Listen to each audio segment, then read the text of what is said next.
जो अपनी ही पुत्री सरस्वती की ओर आकर्षित हुए थे ब्रह्मा जी।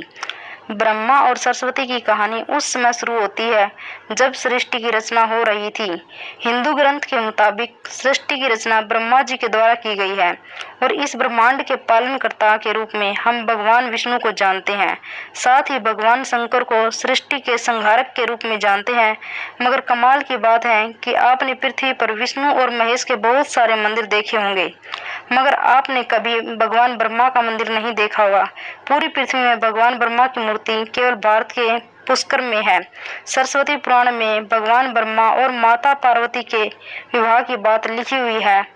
इस प्रसंग के मुताबिक जब भगवान ब्रह्मा सृष्टि का निर्माण कर रहे थे तो सृष्टि के निर्माण को आगे जारी रखने के लिए ज्ञान की आवश्यकता थी। इस वजह से अपने मन से उन्होंने माता सरस्वती का निर्माण किया। सरस्वती की कोई माँ नहीं थी, उनका जन्म भगवान ब्रह्मा के मन से हुआ है और सरस्वती को ज्ञान की देवी के रूप में जाना जाता है। भगवान ब्रह्मा ने सरस्वती के साथ साथ सृष्टि का निर्माण किया और सृष्टि के अलग अलग जीव जंतु, पहाड़, जंगल, नदी आदि का निर्माण किया। इस निर्माण प्रक्रिया के दौरान भगवान ब्रह्मा देवी सरस्वती के रूप से आकर्षित हो गई। माता सरस्वती ज्ञान की देवी होने के साथ साथ रूप में भी बहुत आकर्षक थी, मगर सरस्वती का जन्म ब्रह्मा से हुआ है। इस वजह से जब भगवान ब्रह्मा सरस्वती की तरफ मोहित हो गए तब देवलोक में उनकी बहुत निंदा हुई। हालांकि इन सब के बावजूद ब्रह्मा ने सरस्वती से विवाह किया और लगभग 100 साल तक पृथ्वी पर जंगल में निवास किया। पृथ्वी पर सरस्वती के साथ ब्रह्मा जब निवास कर रहे थे तब उन दोनों के जरिए मनु नाम के पुत्र का जन्म हुआ। आगे चलकर मनु की संतानें ही मनुष्य की जाति के पनपने का कारण बनी। भगवान ब्रह्मा के इस व्यवहार के कारण देवलोक में यह निश्चय किया गया कि भगवान ब्रह्मा की पूजा नहीं की जाएगी। सरस्वती ने ब्रह्मा को श्राप क्यों दिया? सरस्वती पुराण में बताया गया है कि भगवान ब्रह्मा ने सरस्वती को अपने मन से उत्पन्न किया था और माता सरस्वती की खूबसूरती पर मोहित हो गए थे। जब माता सरस्वती इस बात को समझ गई तब भगवान ब्रह्मा की नज़र से बचने के लिए वो रूप बदलकर धरती पर आ गई, मगर ब्रह्मा जी ने हार नहीं मानी और माता सरस्वती की खोज निकाली। भगवान ब्रह्मा माता सरस्वती के साथ शारीरिक संबंध बनाना चाहते थे और सरस्वती इसके लिए तैयार नहीं थी। सरस्वती ने ब्रह्मा को श्राप दिया था कि धरती का निर्माण करने के बावजूद धरती पर आपकी कभी पूजा नहीं होगी। ब्रह्मा और सरस्वती का संबंध क्या है? ब्रह्मा और सरस्वती दोनों ही हिंदू धर्म में बहुत ही महत्वपूर्ण देवी देवता के पात्र हैं। इनसे जुड़ी किसी भी जानकारी पर भरोसा करने से पहले आपको वेद पुराण पढ़ना चाहिए। सबसे पहले आपको बता दें कि हिंदू धर्म की सारी जानकारी वेद में ही दी गई है। हिंदू धर्म वेद से शुरू होता है। इसके साथ ही वेद में इस तरह की किसी भी देवी देवता का वर्णन नहीं है। हम जितने भी देवी देवता के बारे में जानते हैं उन्हें केवल पुराणों में लिखा गया है। अब आपको यह भी समझना होगा कि ब्रह्मा और सरस्वती के संबंध को लेकर जो जानकारी दी जाती है उसमें कहा जाता है कि इस जानकारी को सरस्वती पुराण से लिया गया है, मगर सरस्वती पुराण नाम का कोई भी पुराण हिंदू धर्म में मौजूद नहीं है। हिंदू धर्म में 4 वेद और 18 पुराण की बात की गई है। इन 18 पुराणों में सरस्वती पुराण नाम का कोई पुराण मौजूद नहीं है। कुछ बड़े पुराणों को उप पुराणों में विभाजित भी किया गया है, मगर उप पुराण में भी सरस्वती पुराण नाम के किसी भी पुराण का जिक्र नहीं है। जगहों पर मत्स्य पुराण की बात की जाती है, मगर इस पुराण में भी आपको सरस्वती और ब्रह्मा के विवाह जैसी कोई जानकारी नहीं मिलेगी। ऐसे में सवाल उठता है कि ब्रह्मा और सरस्वती के बीच कौन सा संबंध है? इसके लिए आपको समझना होगा कि ब्रह्मा ने सृष्टि का निर्माण किया, अर्थात जब भगवान ब्रह्मा इस सृष्टि का निर्माण करने बैठे तब विष्णु और महेश के अलावा कुछ भी इस दुनिया में मौजूद नहीं था। ऐसे में अगर उन्हें सृष्टि को आगे चलाने के लिए किसी भी पुरुष और स्त्री की आवश्यकता होगी तो उन्हें अपने मन से उसकी रचना करनी होगी।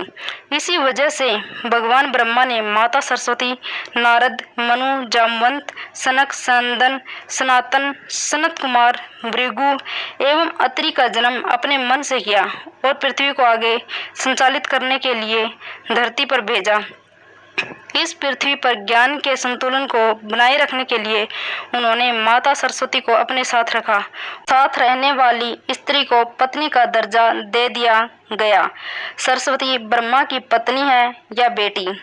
अगर ब्रह्मांड में मौजूद हर चीज की रचना भगवान ब्रह्मा ने की है तो बेटी हो या पत्नी, दोनों की ही रचना भगवान ब्रह्मा के ही द्वारा संभव थी। भगवान ब्रह्मा को अगर किसी के साथ विवाह करना था तो इसके लिए भी उन्हें किसी का निर्माण अपने मन से करना पड़ता और उनके मन से उत्पन्न होने के कारण उनका रिश्ता बेटी की तरह ही लगाया जाता है।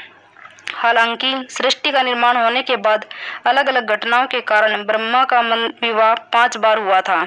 इस वजह से उनकी कुल 5 पत्नियां थीं, जिनमें सरस्वती, सावित्री, गायत्री, श्रद्धा, मेधा थी।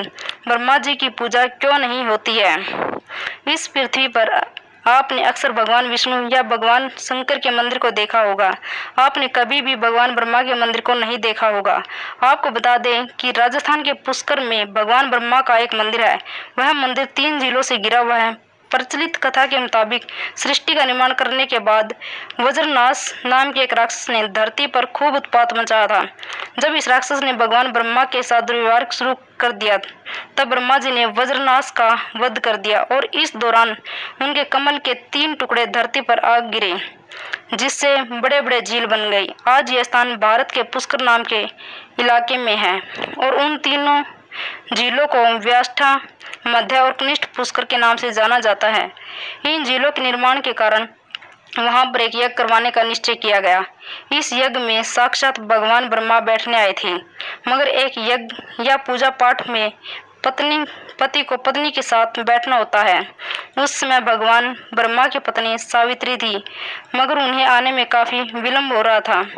बहुत देर इंतजार करने के बाद पूजा का मुहूर्त खत्म होने से बचाने के लिए भगवान विष्णु ने एक सुझाव रखा कि ब्रह्मा जी की शादी इसी पूजा के दौरान कर दी जाए। इस विचार पर सहमति दिखाते हुए नारद मुनि ने गायत्री नाम की एक स्थानीय लड़की को भगवान ब्रह्मा के साथ विवाह करने के लिए मना लिया।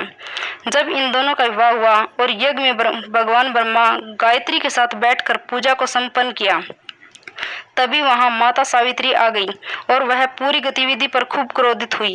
उन्होंने इस क्रोध में आकर भगवान ब्रह्मा को श्राप दिया कि धरती पर उनकी पूजा कभी नहीं की जाए। बाद उन्होंने नारद को शादी के लिए लड़की खोज कर लाने के कारण श्राप दिया कि नारद आजीवन कुंवारे रहेंगे। जब माता सावित्री को पता चला कि यह विचार भगवान विष्णु ने प्रकट किया था तो उनके श्राप से वह भी नहीं बच पाई। माता सावित्री ने भगवान विष्णु को श्राप दिया कि वह अपनी पत्नी के वियोग में तड़पेंगे। इसी श्राप के कारण राम अवतार में भगवान विष्णु को माता सीता से बिछड़ने का दुख भोगना पड़ा था। इसके बाद जब माता सावित्री का क्रोध कुछ कम हुआ तब उन्होंने भगवान ब्रह्मा पर दया दिखाई और कहा कि उनकी पूजा धरती पर केवल एक जगह इस पुष्कर में ही हो सकती है। इसके बाद भगवान ब्रह्मा के इस व्यवहार से आहत होकर वह पुष्कर के समीप रत्नागिरी नाम के पहाड़ पर चली गई और हमेशा के लिए तपस्या में लीन हो गई। आज भी रत्नागिरी पहाड़ पर माता सावित्री का मंदिर है और उसके ठीक नीचे 3 झील के बीच बसा पुष्कर का ब्रह्म मंदिर मौजूद है। इतिहासकारों के मुताबिक आचार्य शंकराचार्य के द्वारा सन 711 में यहाँ भगवान ब्रह्मा की मूर्ति की स्थापना की गई थी। उससे पहले यहाँ बिना मूर्ति की पूजा होती थी। दोस्तों, आपको यह कहानी कैसी लगी कृपया कमेंट करके जरूर बताएं।